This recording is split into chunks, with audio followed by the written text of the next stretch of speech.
Mr. Secretary, thank you so much for joining us today. We improved our couches from last time you were here because you complained and we took it seriously. So good to have you. Listen, I hear that those couches where you simply couldn't. You remember it well. It was memorable. I do. It was memorable. This is great, by the way. I love this couch. Thank you. Let's get to serious stuff. I hear a rumor, I don't know if it's true, that Vladimir Putin and Sergei Lavrov are huddled around a screen right now in one corner of the world watching us, and I hear Lindsey Graham and John McCain are near another. And so I'd like to ask you, what would you like to communicate to the world and to those parties about Syria that they may not have heard?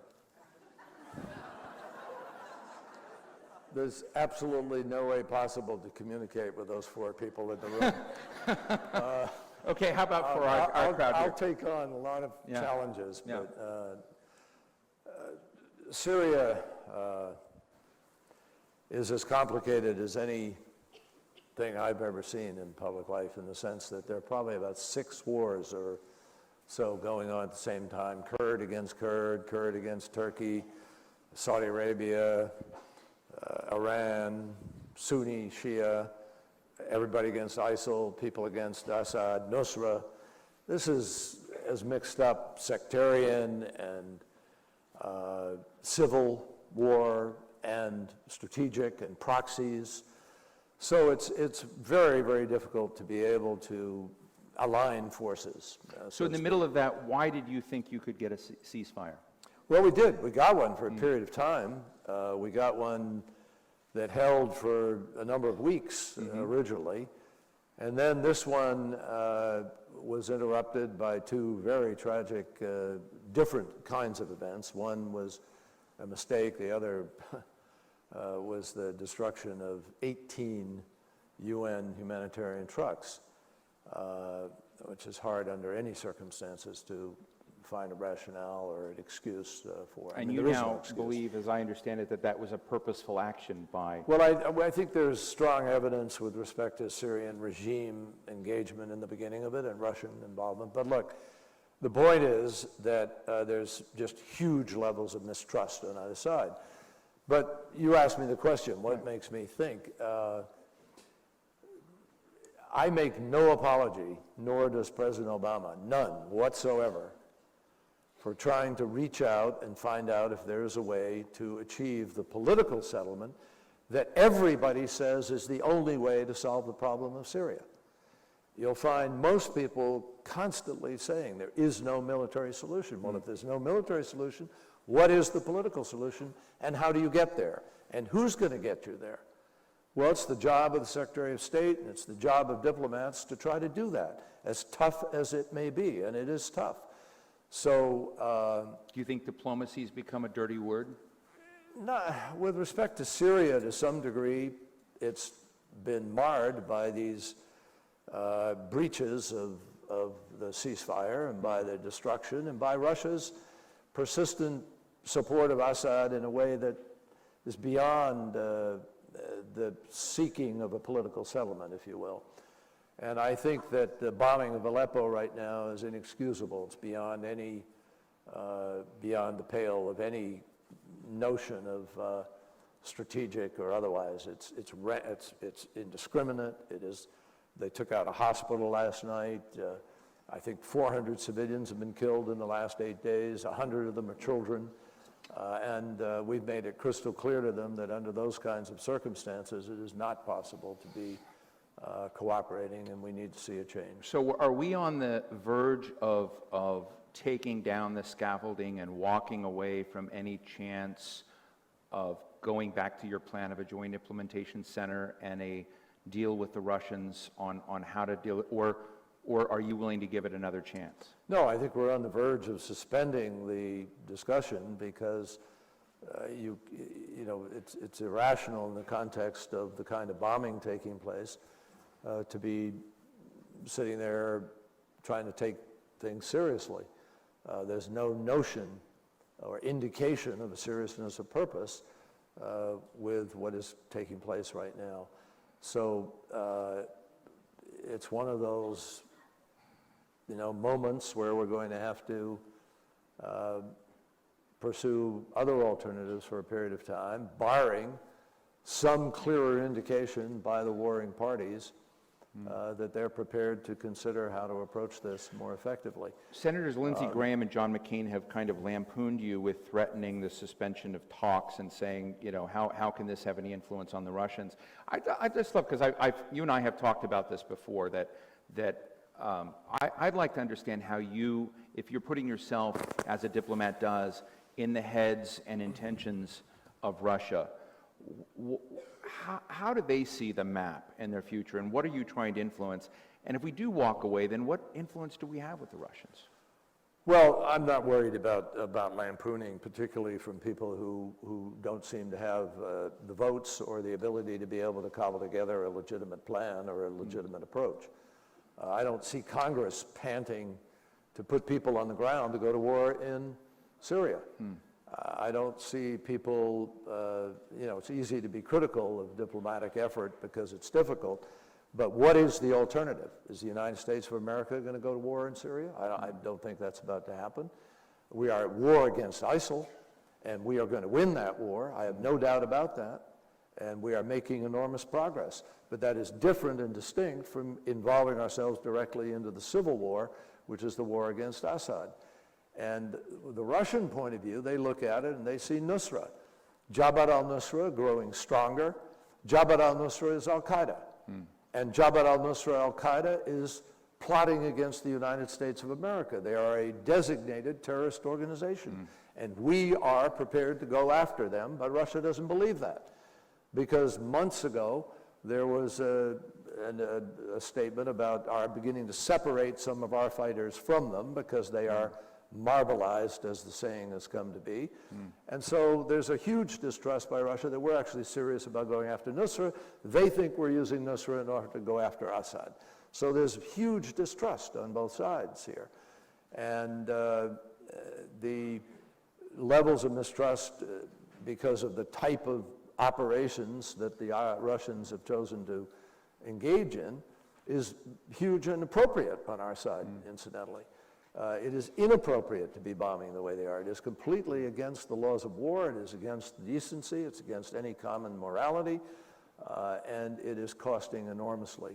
So that is why we're going to have to, why we are pulling back from this concept of so there's no miscalculation in anybody's mind about us cooperating in a way that is empowering them to do what they're doing. We're just not going to go there. We're not going to do that, obviously. As much as I don't want to leave the serious subject of Syria and ISIL and Iraq, I want to ask you a bigger question. My colleague Jeffrey Goldberg wrote probably one of the most important articles in Foreign Policy on the Obama Doctrine, one of our cover stories.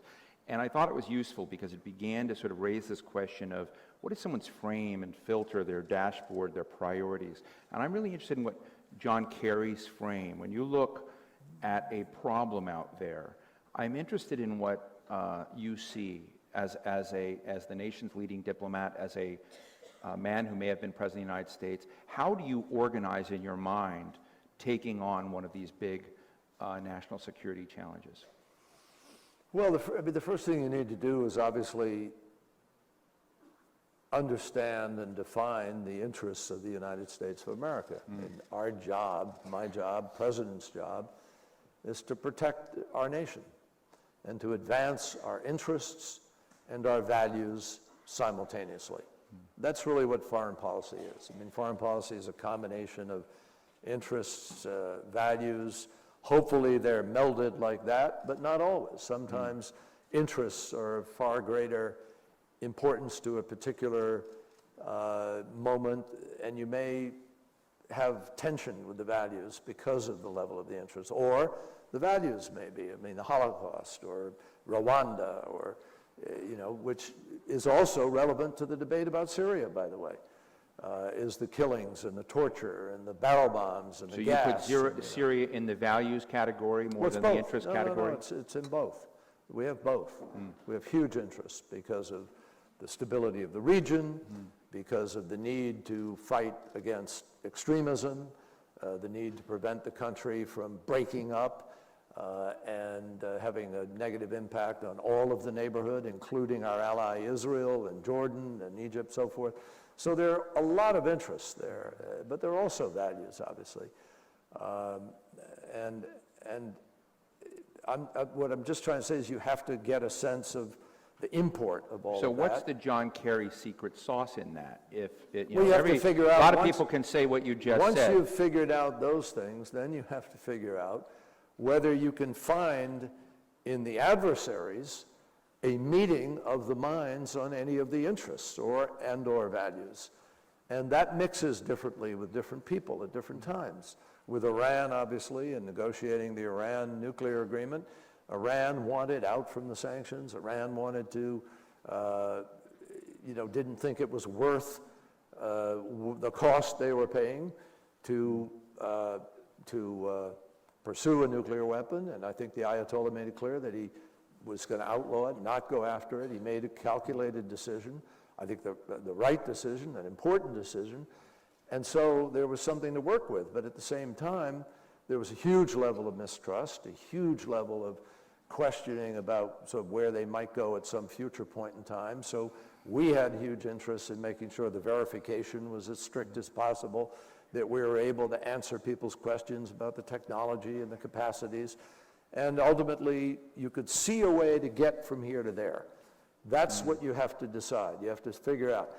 There are some frozen conflicts in the world today, Right. Nagorno-Karabakh, Azerbaijan, Armenia, where you can't quite see that right now because the leaders aren't ready, because the tensions aren't Right. there.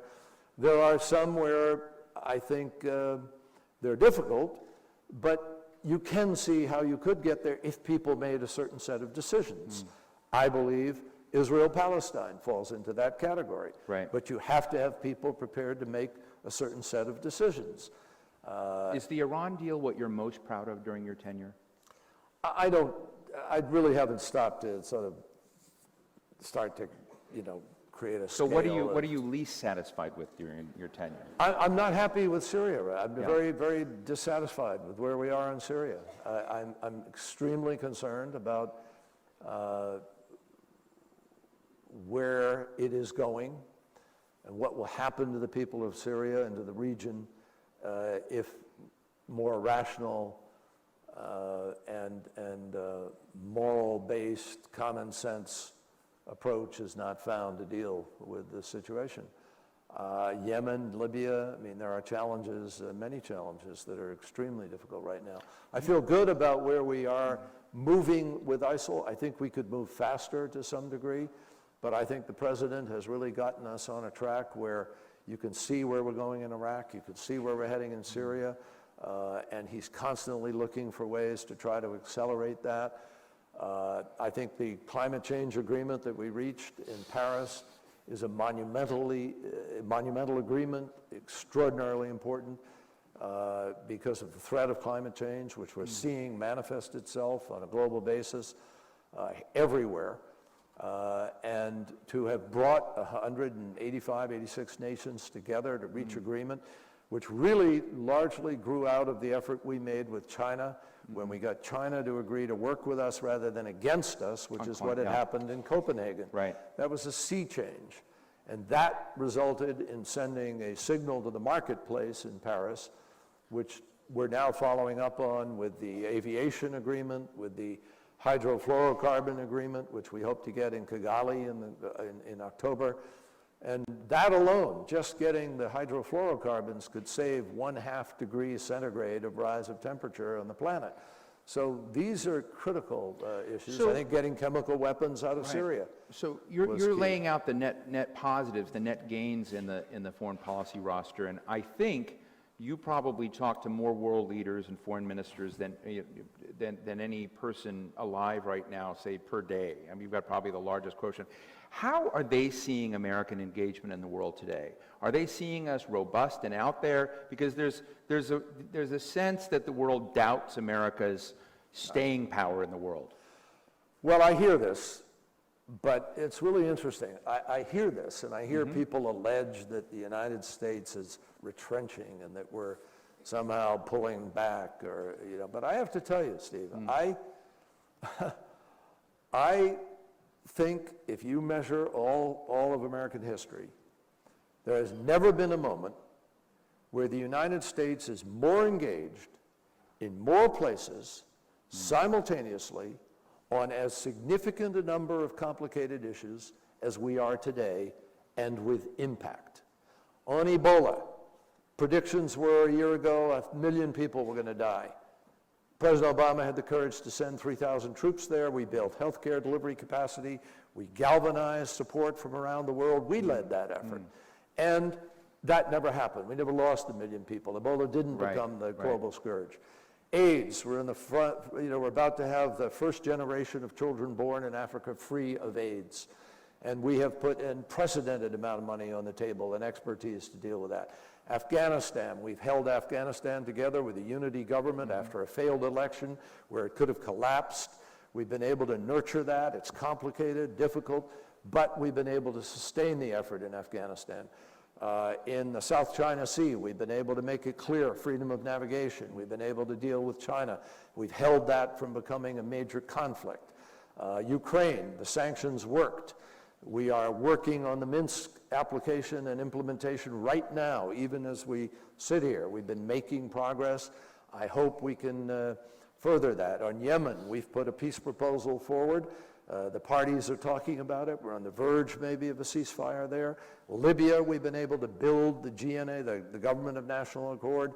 We're working with the Egyptians, with the Emiratis. We're able to try to grow the capacity, the sustainability of that government. It's very tricky.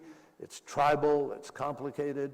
There are extremists there. There is Daesh in some places. We've been able to limit the Daesh presence with a very aggressive effort. Boko Haram in Nigeria, we're pushing them back. We're working with Buhari. Al-Shabaab in Somalia, we're pushing them back. We've got a major planned offensive to really sort of, I hope, terminate the Al-Shabaab challenge in Somalia. So maybe we need a bumper sticker or something like, there's a lot going on, more going on than you think. I mean, it's not like a marketing problem, right? Yeah. So I like that. It is a marketing problem. You'll call your folks. We've got a couple of minutes, and I know you've got some hard stops, and I know you're going to Israel for Shimon Peres's funeral, and we'll work on that. But in the next minute and a half, I'm going to combine two things. One, I'd like to know, just real quickly, what do you think about Iran today? Is Iran becoming more comfortable for us, or does it still remain in the very, very uncomfortable, despicable category? And I'm going to tack on my last question is, Vietnam is such an important frame for you. I'd like to know what lessons you think we're forgetting from Vietnam in your role that you think that you're worried about. So I'm going to ask you to do those two things as we've got to wrap up. Wow. Two small little... David Bradley, our chairman, says you should never combine two big questions, but I'm doing it. Well, Iran is complicated. We just had a meeting in New York of the Joint Commission. The Iran agreement is holding. They are living up to their requirements in the Iran agreement.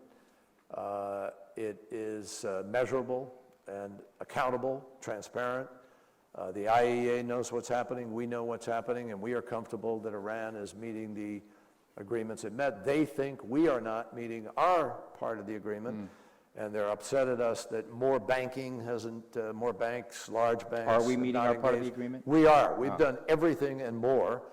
We've not only met our part of the agreement in terms of lifting all the sanctions we said we would lift, but we've personally engaged, I've engaged, and others with banks. We've tried to help because we think it's important that we live up to our side of the bargain and that Iran get the benefits that they bargained for. Right. Otherwise, there's not a lot of incentive for them to continue to live by it. So it's important.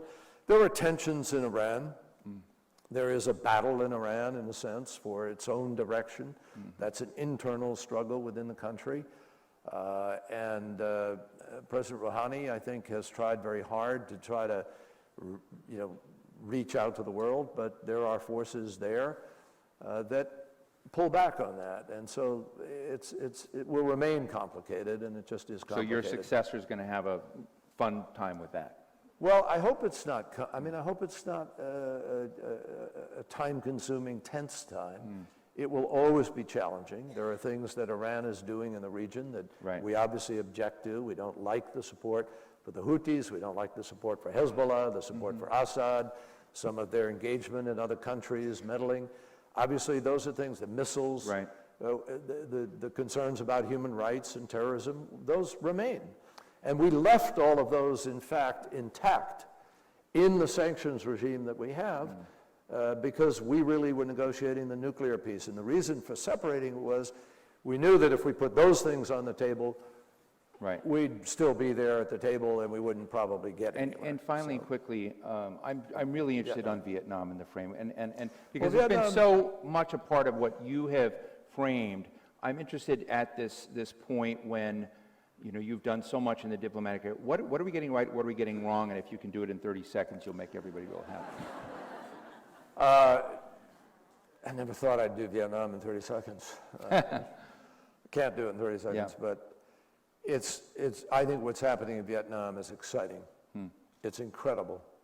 Nobody would have imagined years ago that Vietnam, the quote, communist country, the country that we went to fight to stop from being communist, it's not communist. It's authoritarian. It's a one-party authoritarian government, but it's raging capitalism. And it is moving so rapidly into the marketplace. It's one of the fastest growing countries in terms of transition, transformation. When I first went there in 1990, there were no cars. People were in black pajamas still. They were mostly on bicycles. The traffic lights didn't work in Hanoi. It was just 50 years ago.